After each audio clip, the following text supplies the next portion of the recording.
and welcome to the Page Turners here at Pueblo West Library with Miss Beth. So we are reading The Phantom Tollbooth, as you probably know. And last week we finished up with Chapter 11 when Milo and Talk and the Humbug met Dr. Discord and Din, the weird bluish fog guy who loves to make noise, and he thinks that really loud noises and obnoxious noises are the greatest thing ever. So he's out to collect his loud noises in his bags throughout the valley. And Milo and Talk are off to have their own adventure. So let's see where they go. It's chapter 12 called The Silent Valley. How agreeable and pleasant this valley is, thought Milo, as once again they bounced along the highway, with the humbug humming snatches of old songs to his own vast amusement, and Talk sniffing contentedly at the wind.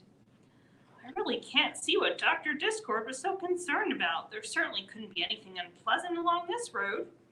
And just as the thought crossed his mind, they passed through a heavy stone gateway, and everything was very different. At first, it was difficult to tell just what had changed. It all looked the same, and it all smelled the same, but for some reason, nothing sounded the same. I wonder what's happened, said Milo. At least that's what he tried to say, for although his lips moved, not a sound came from his mouth. And suddenly he realized what it was, for Talk was no longer ticking, and the humbug, although happily singing, was doing so in complete silence. The wind no longer rustled the leaves, the car no longer squeaked, and the insects no longer buzzed in the fields. Not the slightest thing could be heard, and it felt as if, in some mysterious way, a switch had been thrown and all the sound in the world had been turned off at the same instant. The humbug, suddenly realizing what had happened, leaped to his feet in terror, and Talk worriedly checked to see if he was keeping time. It was certainly a strange feeling to know that no matter how loudly or softly you chatted or rattled or bumped, it all came out the same way, as nothing. How dreadful, thought Milo as he slowed down the car. The three of them began to talk and shout at once with absolutely no result until, hardly noticing where they were going, they had driven into the midst of a large crowd of people marching along the road. Some of them were singing at the tops of their non-existent voices, and the others were carrying large signs which proclaimed, "Down with silence! Oh, quiet is no diet! It's laudable to be audible, and more sound for all." And one enormous banner stated simply, "Here, here." Except for these and the big brass cannon being pulled along behind, they all looked very much like the residents of any other small valley to which you've never been. When the car had stopped, one of them held up a placard which said, "Welcome to the Valley of Sound," and the others cheered as loudly as possible, which was not very loud at all. "Have you come here to help us?" asked another, stepping forward with his question. "Please," added a third. Milo tried desperately to say who he was and where he was going, but to no avail. As he did, 4 more placards announced, "Listen," but the "listen" is crossed out and instead says, "Look carefully, and we will tell you of our terrible misfortune." And while 2 of them held up a large blackboard, a third, writing as fast as he could, explained why there was nothing but quiet in the Valley of Sound. "At a place in the valley not far from here," he began, "where the echoes used to gather and the winds came to rest, there is a great stone fortress, and in it lives the Sound Keeper who rules this land.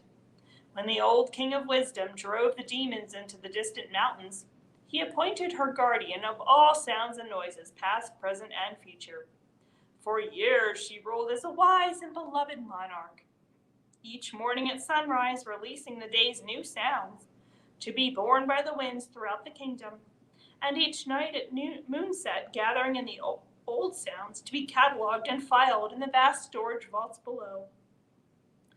The writer paused for a moment, because remember, he's writing all of this, not actually saying it, to mop his brow, and then, since the blackboard was full, He erased it completely and continued anew from the top. She was generous to a fault and provided us with all the sound we could possibly use, for singing as we worked, for bubbling pots of stew, for the chop of an axe and the crash of a tree, for the creak of a hinge and the hoot of an owl, for the squish of a shoe in the mud, and the friendly tapping of rain on the roof, and for the sweet music of pipes and the sharp snap of winter ice cracking on the ground. He paused again as a tear of longing rolled from cheek to lip with the sweet salty taste of an old memory. And all these sounds, when once used, would be carefully placed in alphabetical order and neatly kept for future reference. Everyone lived in peace and the valley flourished as the happy home of sound. But then things began to change. Slowly at first, and then in a rush, more people came to settle here and brought with them new ways and new sounds, some very beautiful and some less so. But everyone was so busy with the things that had to be done that they scarcely had time to listen at all. And, as you know, a sound which is not heard disappears forever and is not to be found again. People laughed less and grumbled more, sang less and shouted more, and the sounds they made grew louder and uglier. It became difficult to hear even the birds or the breeze, and soon everyone stopped listening for them. He again cleared the chalkboard, as the humbug choked back a sob and continued writing. The sound keeper grew worried and disconsolate. Each day there were fewer sounds to be collected, and most of those were hardly worth keeping. Many people thought it was the weather, and others blamed the moon, but the general consensus of opinion held that the trouble began at the time that rhyme and reason were banished. But no matter what the cause, no one knew what to do. Then one day Dr. Discord appeared in the valley with his wagon of medicines and the bluish, smoggy din. He made a thorough examination and promised to cure everyone of everything, and the soundkeeper let him try. He gave several bad-tasting spoonfuls of medicine to every adult and child, and it worked. But not really as expected, for he cured everybody of everything but noise. The soundkeeper became furious, and she chased him from the valley forever and then issued the following decree. From this day forward, the Valley of Sound shall be silent. Since sound is no longer appreciated, I hereby abolish it. Please return all unused amounts to the fortress immediately. And that's the way it has been ever since, he concluded sadly. There is nothing we can do to change it, and each day new hardships are reported. A small man with his arms full of letters and messages pushed through the crowd and offered them to Milo. Milo took one, which read, Dear Soundkeeper, we had a thunderstorm last week and the thunder still hasn't arrived. How long should we wait? Yours truly, a friend. Then he took a telegram which stated, Band concert great success. Stop when we expect the music. Stop. Now you see, continued the writer, why you must help us attack the fortress and free sound. What can I do, wrote Milo. You must visit the soundkeeper and bring from the fortress one sound, no matter how small, with which to load our cannon. Excuse me.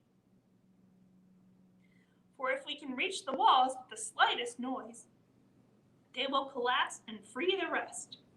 It won't be easy, for she is hard to deceive, but you must try. Milo thought for just a moment, and then, with a resolute, I shall, he volunteered to go. Within a few minutes, he stood bravely at the fortress door. Knock, knock, he wrote neatly on a piece of paper, which he pushed under the crack. In a moment, the great portal swung open, and as it closed behind him, a gentle voice sang out. Right this way, I'm in the parlor. Can I talk now? Cried Milo happily, hearing his voice once again. Yes, but only in here, she replied softly. Now do come into the parlor." Milo walked slowly down the long hallway and into the little room where the soundkeeper sat listening intently to an enormous radio set, whose switches, dials, knobs, meters, and speaker covered one whole wall, and which, at the moment, was playing nothing. "Oh, isn't that lovely?" she sighed. "It's my favorite program. 15 minutes of silence. And after that, there's a half hour of quiet. And then an interlude of lull. Why, did you know that there are almost as many kinds of stillness as there are sounds? But, sadly enough, no one pays any attention to them these days." "Have you ever heard the wonderful silence just before the dawn?" she inquired. "Or the quiet and calm just as a storm ends? Or perhaps you know the silence when you haven't the answer to a question you've been asked? Or the hush of a country road at night? Or the expectant pause in a room full of people when someone is just about to speak? Or, most beautiful of all, the moment after the door closes and you're all alone in the whole house? Each one is different, you know, and all very beautiful, if you listen carefully." As she spoke, the thousands of little bells and chimes, which covered her from head to toe, tinkled softly, and as if in reply, the telephone began to ring too. "For someone who loves silence, she certainly talks a great deal," thought Milo. "At one time, I was able to listen to any sound made any place at any time," a soundkeeper remarked, pointing towards the radio wall. "But now I merely—" "Pardon me," interrupted Milo as the phone continued to ring, "but aren't you going to answer that?" "Oh, no, not in the middle of a program," she replied, and turned the silence up a little louder. "But it may be important," insisted Milo. "Not at all," she assured him. "It's only me. It gets so lonely around here, with no sounds to distribute or collect, that I call myself 7 or 8 times a day just to see how I am." "How are you?" he asked politely. "Oh, not very well, I'm afraid. I seem to have a touch of static," she complained. "But what brings you here? Of course you've come to tour the vaults. Well, they're usually open to the public only on Mondays from 2 to 4. But since you've traveled so far, we'll have to make an exception. Follow me, please." She quickly bounced to her feet with a chorus of jingles and chimes and started down the hallway. "Don't you just love jingles and chimes?" "I do," she answered quickly. "Besides, they're very convenient. For I'm always getting lost in this big fortress, and all I have to do is listen for them, and I know exactly where I am." They entered a tiny cage-like elevator and traveled down for fully 3/4 of a minute, stopping finally in an immense vault, whose long lines of file drawers and storage bins stretched in all directions, from where here began to where there ended, and from floor to ceiling. "Every sound that's ever been made in history is kept here," said the soundkeeper, skipping down one of the corridors with Milo in hand. "For instance, look here." She opened one of the drawers and pulled out a small brown envelope. "This is the exact tune George Washington whistled when he crossed the Delaware on that icy night in 1777. Milo peered into the envelope, and sure enough, that's exactly what was in it. "But why do you collect them all?" he asked as she closed the drawer. "If we didn't collect them," said the soundkeeper as they continued to stroll through the vault, "the air would be full of old sounds and noises bouncing around and bumping into things. It would be so terribly confusing, because you'd never know whether you were listening to an old one or a new one. Besides, I do like to collect things, and there are more sounds than almost anything else. Why, I have everything here from the buzz of a mosquito 1,000,000 years ago to what your mother said to you this morning. And if you came back here in 2 days, I'll tell you what she said tomorrow. It's really very simple. Let me show you. Say a word. Any word." "Hello," said Milo, for what that was all he could think of. "Now, where do you think it went?" she asked with a smile. I don't know, said Milo, shrugging his shoulders. I always thought that most people do, she hummed, peering down one of the corridors. Now let me see. First, we find the cabinet with today's sounds. Ah, here it is. Then we look under G for greetings. Then under M for Milo. And here it is already in its envelope. So you see, the whole system is quite automatic. It's a shame we hardly use it anymore. That's wonderful, gasped Milo. May I have one little sound as a souvenir? Certainly, she said with pride, and then, immediately thinking better of it, added, not. And don't try to take one because it's strictly against the rules. Milo was crestfallen. He had no idea how to steal a sound, even the smallest one, for the soundkeeper always had at least one eye carefully focused on him. Now for a look at the workshops, she cried, whisking him through another door and into a large abandoned laboratory full of old pieces of equipment, all untended and rusting. This is where we used to invent the sounds, she said wistfully.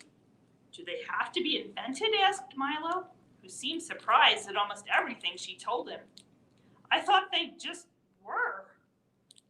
No one realizes how much trouble we go through to make them, she complained. Why, at one time, this shop was crowded and busy from morning to night. But how do you invent a sound? Milo inquired. Oh, that's very easy, she said. First, you must decide exactly what the sound looks like, for each sound has its own exact shape and size. Then you make some of them here in the shop and grind each one 3 times into an invisible powder and throw a little of each into the air every time you need it. But I've never seen a sound, Milo insisted. Oh, you'd never see them out there, she said, waving her arm in the general direction of everywhere. Except every once in a while on a very cold morning when they freeze. But in here we see them all the time. Here, let me show you. She picked up a padded stick and struck a nearby bass drum 6 times. Bong, bong, bong. Bong, bong, bong. 6 large, woolly, fluffy cotton balls, each about 2 feet across, rolled silently out onto the floor. You see, she said, putting some of them into a large grinder. Now listen. And she took a pinch of the invisible powder and threw it in the air with a boom, boom, boom, boom. Do you know what a hand clap looks like? Milo shook his head. Try it, she commanded. He clapped his hands once, and a single sheet of clean white paper fluttered to the floor. He tried it 3 more times, and 3 more sheets of paper did the very same thing. And then he applauded as fast as he could, and a great cascade of papers filled the air. There he is with his papers.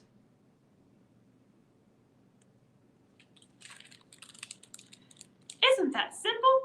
And it's the same for all sounds. If you think about it, you'll soon know what each one looks like. Take laughter, for instance, she said, laughing brightly. Ha ha ha! And 1,000 tiny, brightly colored bubbles flew into the air and popped noiselessly. Or speech, she continued. Some of it is light and airy, some sharp and pointed, but most of it, I'm afraid, is just heavy and dull.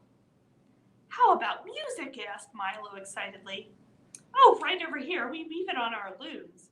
Symphonies are the large, beautiful carpets with all the rhythms and melodies woven in.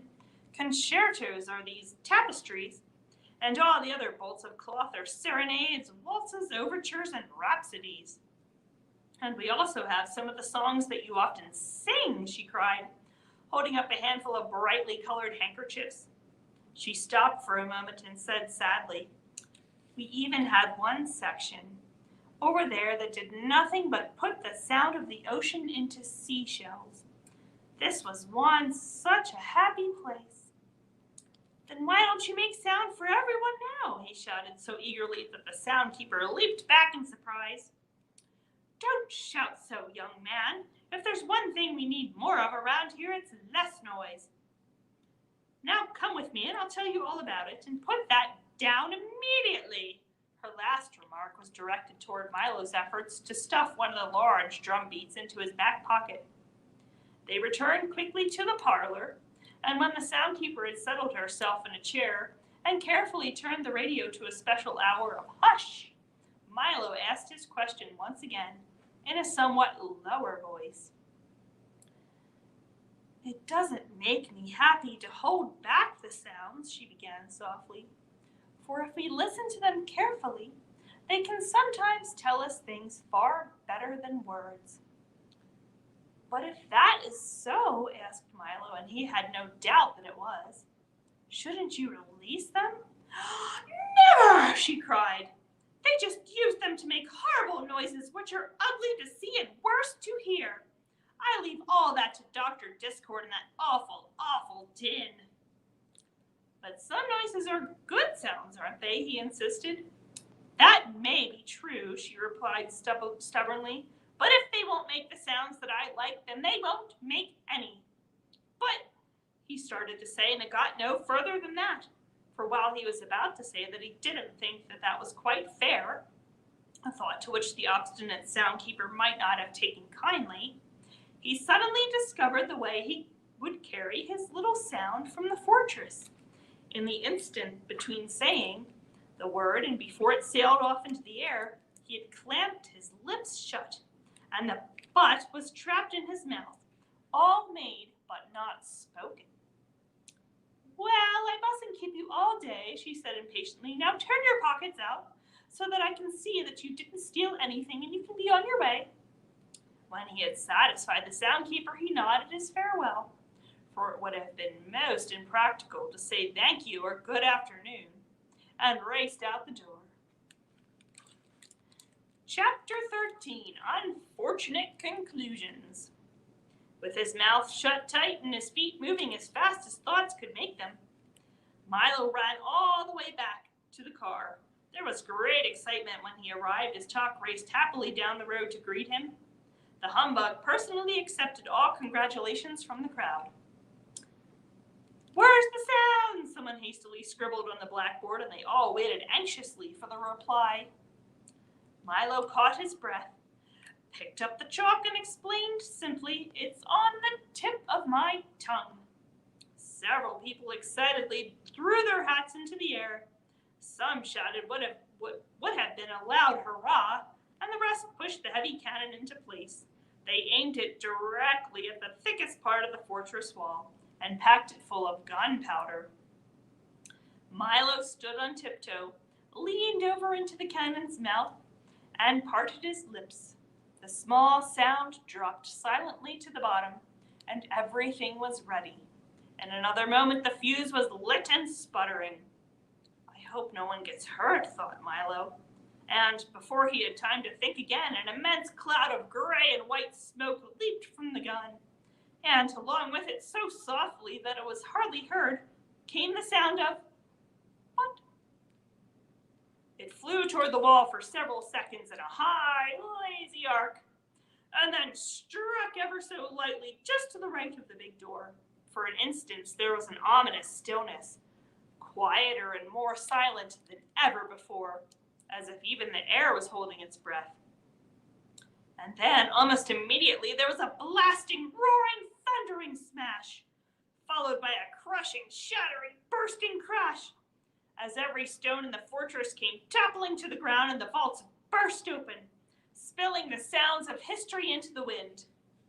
Every sound that had ever been uttered or made, from way back to when there were none, to way up when there were too many, came hurtling out of the debris in a way that sounded as though everyone in the world was laughing, whistling, shouting, crying, singing, whispering, humming, screaming, coughing, and sneezing all at the same time. There were bits of old speeches floating about, as well as recited lessons, gunshots from old wars, babies' cries, auto horns, waterfalls, electric fans, galloping horses, and a great deal of everything else. For a while, there was total and deafening confusion. And then, almost as quickly as they'd come, all the old sounds disappeared over the hill in search of their new freedom, and things were normal again. The people quickly went about their busy, talkative business, And as the smoke and dust cleared, only Milo, Chalk, and the humbug noticed the soundkeeper sitting disconsolately on a pile of rubble. "I'm terribly sorry," said Milo sympathetically as the three of them went to console her. "But we had to do it," added Chalk, sniffing around the ruins. "What a terrible mess," observed the humbug, with his knack for saying exactly the wrong thing. The soundkeeper looked around with an expression of unrelieved sadness on her unhappy face. "It will take years to collect all those sounds again," she sobbed, "and even longer to put them back in proper order. But it's all my fault, for you can't improve sound by having only silence. The problem is to use each at the proper time."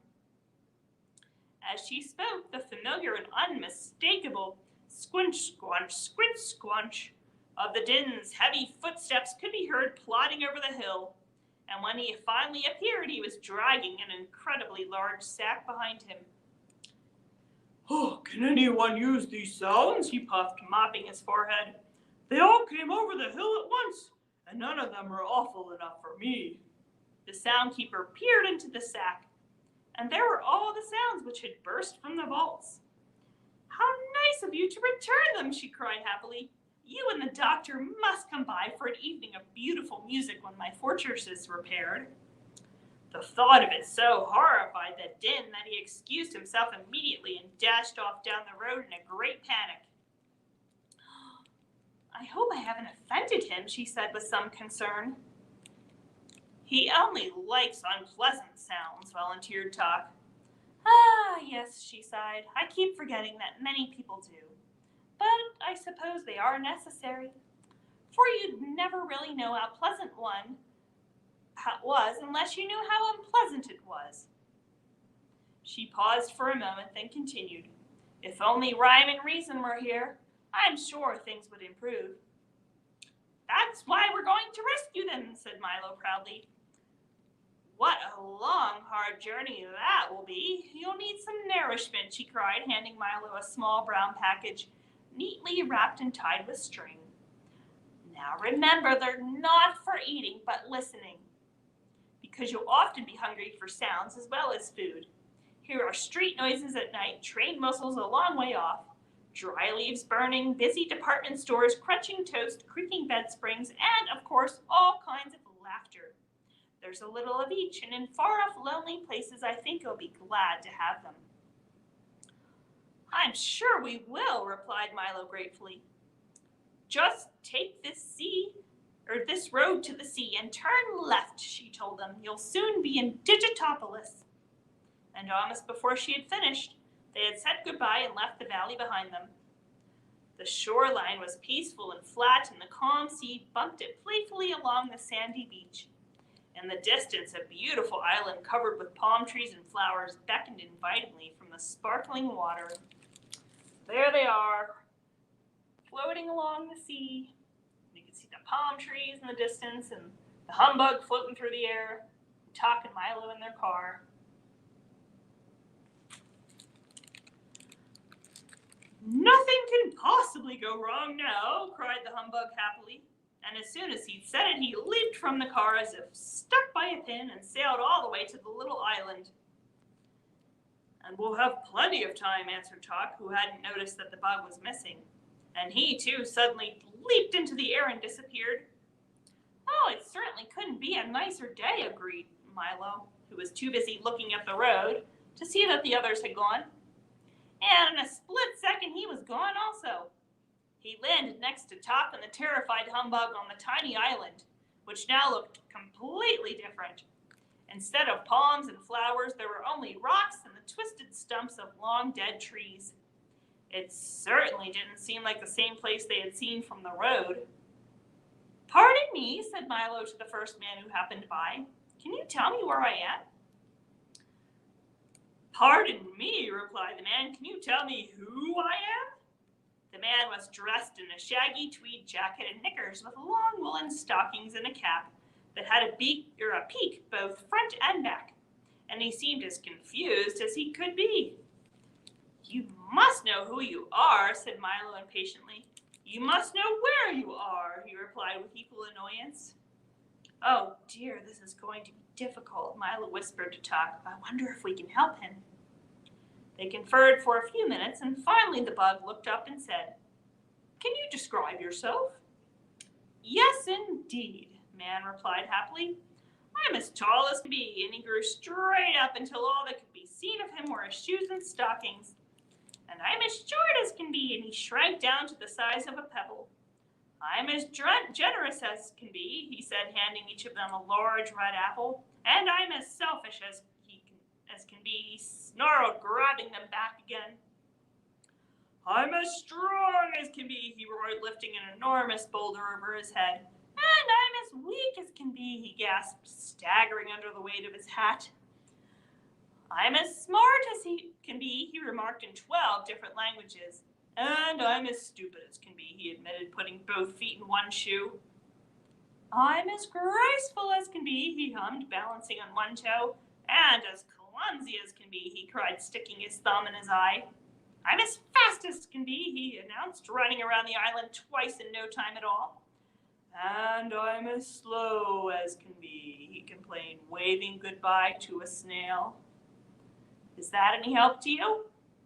Once they conferred in busy whispers, until all three agreed. It's really very simple, said the humbug, twirling his cane. If everything you say is true, added Talk, then without a doubt, Milo concluded brightly, you must be Canby. Of course, yes, of course, the man shouted. Why didn't I think of that? I'm as happy as could be.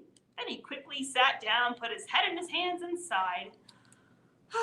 But I'm also as sad as can be. Now you tell me where we are, asked Talk as he looked around the desolate island. To be sure, said Canby, you're on the island of conclusions. Make yourself at home, you're apt to be here for some time. But how did we get here, asked Milo, who was still a bit puzzled by being there at all. You jumped, of course, explained Canby. That's the way most everyone gets here. It's really quite simple. Every time you decide something without having a good reason, you jump to conclusions, whether you like it or not. It's such an easy trip to make that I've been here hundreds of times. But this is such an unpleasant-looking place, Milo remarked. Yes, that's true, admitted Canby. It does look much better from a distance. As he spoke, at least 8 or 9 more people sailed onto the island from every direction possible.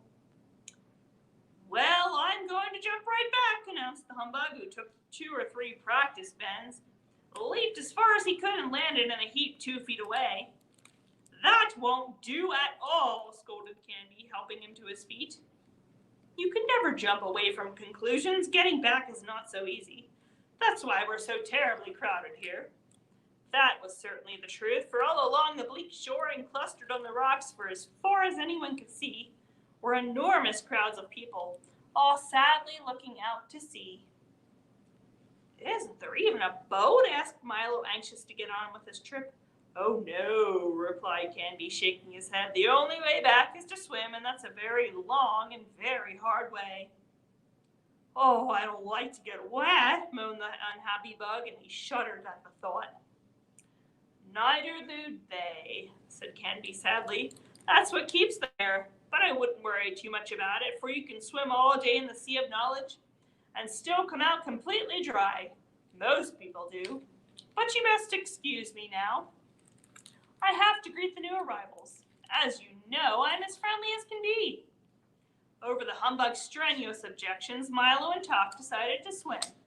And protesting loudly, the bug was dragged along with them toward the sea. Canby hurried off to answer more questions, and the last thing he was heard to say was, Pardon me, can you tell me who I am? They swam and swam and swam for what seemed like hours, and only Talk's firm encouragement kept Milo struggling through the icy water. At last they reached the shore, thoroughly exhausted and, except for the bug, completely soaked. Oh, that wasn't bad at all, the humbug said, straightening his tie and brushing himself off. I must visit there again.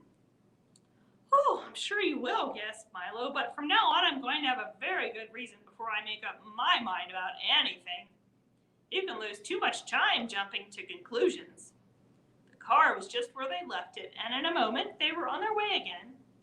As the road turned away from the sea and began its long climb into the mountains, the warm sun and billowy breezes dried them as they went.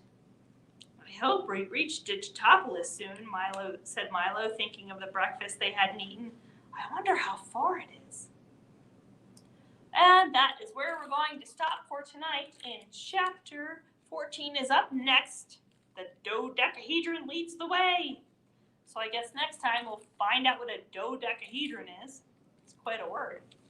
Well, I hope you enjoyed our little reading from the Phantom Toll Booth tonight, and I'll see you next time for another episode of the Page Turners here at Pueblo West. Bye!